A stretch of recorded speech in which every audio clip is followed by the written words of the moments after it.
116 మున్సిపాలిటీలో ఏ చైర్పర్సన్ స్థానాలు చైర్మన్ అనద్దు, మన చైర్పర్సన్ లేడీస్ జెంట్స్ ఉంటారు కనుక మేయర్ కు జెండర్ లేదు కనుక మేయర్లు కానీ ఈ చైర్పర్సన్స్ కానీ చూస్తుంటే మనం ఎంతమంది ఎక్కువ మున్సిపాలిటీ స్వాధీనం చేసుకుంటారు అనే దాన్ని బట్టి ఎన్ని జరుగుతుంది, ఎంతమంది వార్డు మెంబర్లు గెలిచిన సమస్య కాదు, చివరికి అదే ఉంటుంది.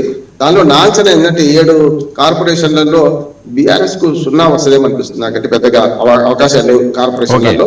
ఈ బీజేపీ వర్సెస్ కాంగ్రెస్ ఉంటుంది. మున్సిపాలిటీలో మాత్రం ఖచ్చితంగా ఏవో 30% బీఆర్ఎస్ గెలుచుకుంటుంది అనుకుంటున్నాను. 30కి అటు ఉండొచ్చు ఇటు ఉండొచ్చు, తక్కువ కావచ్చు ఎక్కువ కావచ్చు. మనకి పంచాయతీ ఎన్నికల రిజల్ట్ ఇక్కడ వస్తుంది. ఎందుకంటే నేను చెప్పాను కదా, ఎప్పుడు కూడా అధికార పార్టీకి గెలిచి ఉంటుంది. స్థానిక ప్రభుత్వాల ఎన్నికలు అంతకుముందు బీఆర్ఎస్ కూడా తమ అధికారంలో 70-80% గెలుచుకునే సందర్భాలు చూసినాం కదా మనం. అట్లాగే ఈసారి కూడా అధికార పార్టీ గెలిచి ఉంటుంది. అధికార పార్టీకి ఇంకొక ఎడ్జ్ ఏంటంటే కోఆప్షన్ మెంబర్ల ద్వారా తీసుకునే అవకాశం ఉంటుంది. అదే సేమ్ ఎడ్జ్ బీజేపీ కూడా ఉంది. ఇంతకుముందు చెప్పాను కదా అమ్మగారు, బీజేపీకి 8 మంది ఎంపీలు ఉన్నారు, 8 మంది ఎమ్మెల్యేలు ఉన్నారు, ఒక 4-5 ఎమ్మెల్సీలు ఉన్నారు.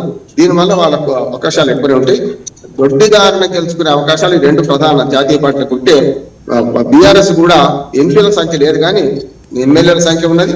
అట్లానే మనకు రాజ్యసభ సభ్యులు 4 సంఖ్య ఉన్నది కనుక చివరిగా అంటే కోఆప్షన్ మెంబర్ల ద్వారా లాభపడేది మొదలు కాంగ్రెస్, తర్వాత బీజేపీ, తర్వాత టీఆర్ఎస్ ఉంటుంది నేను అనుకుంటున్నాను.